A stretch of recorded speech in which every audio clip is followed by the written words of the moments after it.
நம்ம தமிழ் சினிமா நடிகர்கள் ஒரு சில பிஸ்னஸ் சக்ஸஸ்ஃபுல்லாக செய்து வருகிறார்கள். அவர்கள் யார் யார், என்னென்ன பிஸ்னஸ் செய்து வருகிறார்கள் என்று பார்க்கலாங்களா? நடிகர் நெப்போலியன் இவர் அமெரிக்காவில் செட்டில் ஆகிட்டார்.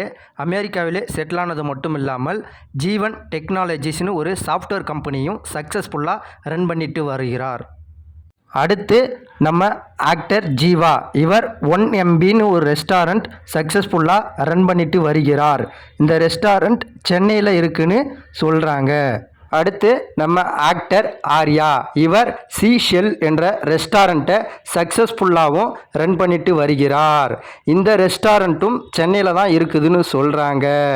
இதுக்கு முன்னாடி நடித்தவங்க கூட அதிகமாக சேலரி வாங்குவாங்க, அதனாலேயே சைடில் இந்த மாதிரி பிஸ்னஸ்லாம் பண்ணுவாங்க. ஆனால் இப்போ சொல்ல போகிறவர் அடிமட்டத்துலேருந்து சின்ன சின்ன ரோல் பண்ணி காமெடி ஆக்டராக வலம் வந்து அது மூலயமா சக்ஸஸ்ஃபுல்லாக அம்மன் ரெஸ்டாரண்ட்டுன்னு ஒரு ஹோட்டலை அவங்க அம்மா பேரில் நடத்தி வருகிறார். அவர் தான் நம்ம காமெடி ஆக்டர் சூரி, இப்பொழுது ஹீரோவாக கலக்கி கொண்டு வருகிறார்.